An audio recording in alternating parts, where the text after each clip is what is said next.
এখানে কি ধরনের ফ্রিল্যান্সিং হয়? ফ্রিল্যান্সিং মানে যে একরকম হয় তা নয়। ফ্রিল্যান্সিং মানে হচ্ছে তুমি ফ্রি, তুমি কারোর আন্ডারে নেই, এটাকে বলা হয় ফ্রিল্যান্সিং। সবাই নিজে নিজে অডিও মিউট রাখবে। ফার্স্টে এই ধারণাটা ক্লিয়ার রাখবে যে এখানে কোনো জয়নিং বা টার্গেট বেস কাজ হয় না। তুমি 5 জনকে নিয়ে এসো, তারপর তুমি কমিশন পাবে, তোমার টার্গেট এটা ফিল করতে হবে আজকে, এরকম কোনো ব্যাপার নেই। তোমার উপরে ডিপেন্ড করবে তুমি কতটা টাইম দেবে, তার উপর ডিপেন্ড করে তোমার আর্নিংটা হবে। আর্নিং কিন্তু সামান্য, নিজের হাত খরচা উঠে যাবে এটুকুই। ফ্রিল্যান্সিং এর মাইক্রো ওয়ার্কার্স এর কাজগুলো খুব ছোট ছোট থাকে এবং ছোট ছোট পেমেন্ট হয়। তার মানে যে ভালো ইনকাম হয় না তা নয়, তবে ফার্স্ট থেকে আমরা ভালো ইনকামের কথাটা বলবো না, যাতে করে তোমাদের এক্সপেকটেশনটা এত হাই হয়ে যায়। এবার সবার সেই পরিমাণ ইনকাম করার ট্যালেন্ট থাকে না, তখন লাস্টে এসে কি বলে, আপনি তো বলেছিলেন মাসে 7,000 টাকা ইনকাম করে অমুক ক্যান্ডিডেট, তাহলে আমার কেন হচ্ছে না? কারণ হচ্ছে না কারণ তুমি সেই ক্যান্ডিডেটের মতো টাইম দিচ্ছ না। এখানে যেমন তোমার উপর কোনো প্রেশার থাকবে না, সেই রকমই তোমাকে নিজেকে ডিসাইড করে নিতে হবে যে আমি কতটা টাইম দিতে পারবো। যত বেশি টাইম দিতে পারবে তত বেশি আর্নিং হবে। যেমন এখন আমরা ফাঁকা টাইমে কি করি, জাস্ট আঙুলটা আমাদের একটা জায়গাতেই যায়, ফেসবুকে, তাই না? কিন্তু যারা মাইক্রো ওয়ার্কার্স বা স্প্রাউট গিগে কাজ করে তাদের আঙুলটা মাইক্রো ওয়ার্কার্সে যায়, ফেসবুকে আর ঢোকে না সহজে। তারা ভুলেই গেছে যে ফেসবুক কি জিনিস। বিশেষ যে শেয়ারের কাজগুলো থাকে সেইগুলোর জন্যই মেনলি ওরা ফেসবুক ইউজ করে, বা কোনো রিভিউ দিতে হলে তখন ফেসবুক ইউজ করে, মানে খুব কম টাইমের জন্য ফেসবুক তারা ইউজ করে। এখানে কাজগুলো কিরকম ধরনের হয়, অনেকেই অ্যাডমিশন নিয়েছো, না জেনেই অ্যাডমিশন নিয়েছো, কোনো অসুবিধা নেই। যারা অ্যাডমিশন নিয়েছো তাদের তো ক্লিয়ার হবেই। আর যারা অ্যাডমিশন নেবো বলে ভয় পাচ্ছ যে আদৌ ইনকাম হয় কিনা, কাজগুলো কি ধরনের, পারবো কিনা, এইসব ভাবছো যারা, তো তাদের জন্যই এই ডেমো ক্লাসটা দেওয়া। তো আমি একটা এক্সাম্পল দিই, আমাদের পাড়া গ্রামে বলো, শহরে বলো, যে কোনো জায়গায় বলো, কোনো কিছুর প্রমোশন যদি করতে হয়, প্রমোশন বলতে সাপোজ কোনো একটা নতুন ডাক্তার তোমার এলাকায় এসে বসছে, বা তোমার এলাকাতে কোনো নতুন বিউটি পার্লার খোলা হয়েছে, তখন কি করা হয়, তারা কিভাবে নিজের প্রমোশন করে? তারা প্রমোশন করে ওই কোনো একটা গাড়ি ভাড়া নেয়, সেই গাড়িতে হয়তো মাইকিং করে রেকর্ডিং লাগিয়ে প্রচার করে, বা লিফলেট তৈরি করে কাগজের মধ্যে ছাপিয়ে যে হ্যাঁ অমুক লজে এই ডাক্তারবাবু বসবেন প্রতি শুক্রবার বা প্রতি রবিবার, হ্যাঁ ব্যাঙ্গালোর থেকে আসা ডাক্তার কি হায়দ্রাবাদ থেকে স্পেশাল কোনো ডাক্তার এসে এই জায়গায় বসবেন। এইভাবেই তো প্রমোশন হয়, তাই না?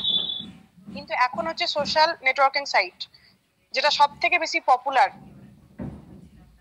তুমি ওইভাবে প্রমোশন করে হয়তো 500টা লোকের কাছে পৌঁছাবে, তার প্রমোশন 5,000টা লোকের কাছে পৌঁছাবে, কিন্তু সোশ্যাল প্ল্যাটফর্মে যদি তারা নিজের প্রমোশন করে সেইগুলো 5 লাখ অব্দি সেকেন্ডে পৌঁছে যেতে পারে ভিউজ, তাই না?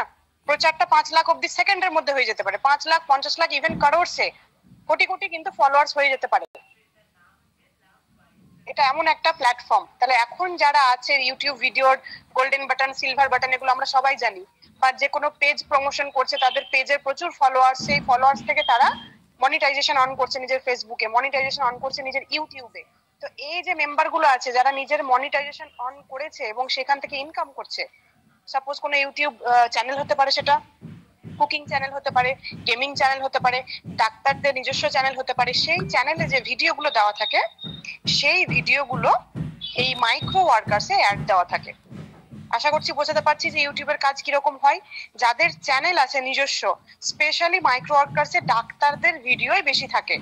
ধরো হায়দ্রাবাদ বা ব্যাঙ্গালোর বা দিল্লি, যে বড় বড় শহরগুলো আছে ভারতের, সেখানে যে ডাক্তাররা বসেন তারা তো আর তোমার এলাকায় এসে মাইকিং করতে পারবে না। তাহলে তোমার অব্দি যদি পৌঁছতে হয়, আমরা কি করি, আমরা বেঙ্গল থেকে তো বাইরে যাই ডাক্তার দেখাতে, কেউ ভেলোর যাচ্ছি, কেউ ব্যাঙ্গালোর যাচ্ছি, কেউ হায়দ্রাবাদ যাচ্ছি, কেন? বেটার চিকিৎসার জন্য।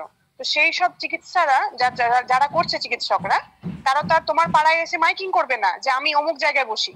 তুমি কানে কানে এর কাছে ওর কাছে খোঁজ নিয়ে তারপর তার কাছে পৌঁছাচ্ছ।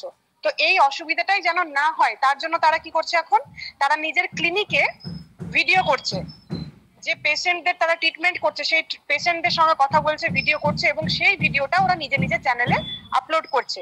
সেই ভিডিওর লিঙ্ক গুলো দেওয়া থাকছে মাইক্রো ওয়ার্কার্স এবং স্প্রাউট গিগের মতো সাইটে।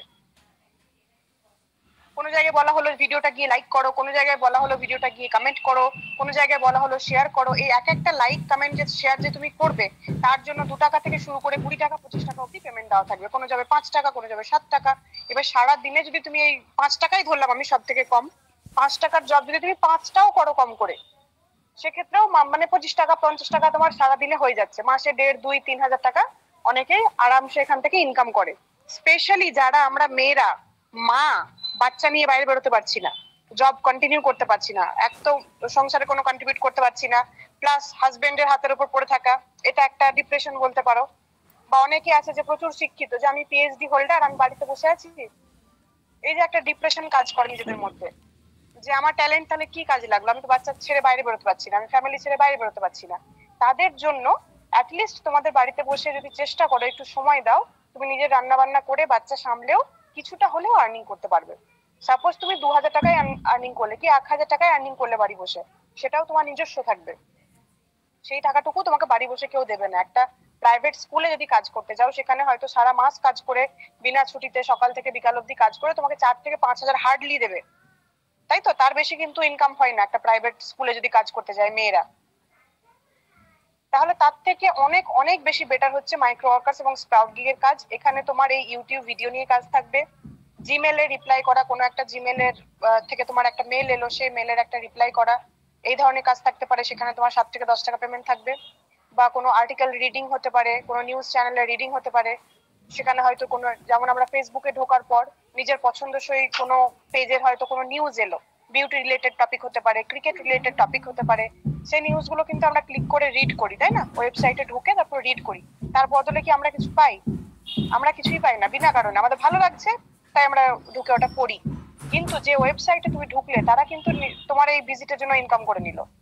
তুমি ঢুকলে, আমি ঢুকলো, এরকম যত বেশি ঢুকবে তাদের পেজে, যত ভিজিট হবে তার পেজে, তত কিন্তু সেই পেজের ইনকাম হবে। তো তুমি ফেসবুকে এটা কিন্তু বিনা ইয়েতেই করছো, বিনা কোনো আর্নিংসেই করছো। সেই সেম জিনিস যখন তোমরা মাইক্রো ওয়ার্কার্স এর থ্রুতে করবে, সেই একই আর্টিকেল একই নিউজ চ্যানেলে হয়তো তুমি ঢুকে রিড করছো, তখন তোমার আর্নিং হবে। তখন তোমার এক একটা ভিজিটে 5 টাকা, 7 টাকা, 10 টাকা মতন পেমেন্ট থাকবে, ঠিক আছে? বা ডাটা এন্ট্রি, দেখে দেখে number putting, various type of কাজ তোমরা মাইক্রো ওয়ার্কার্স এবং স্প্রাউট গিগে পাবে। প্রায় 15-16 রকমের কাজ হয়তো তোমরা এই সাইটসে পাবে। জিমেল নিয়ে পাবে, ইউটিউব নিয়ে পাবে, Facebook, Instagram, Twitter, Reddit, LinkedIn, যত রকমের সোশ্যাল নেটওয়ার্কিং সাইটস আছে, এই সাইটস গুলো নিয়ে ইনকাম হবে।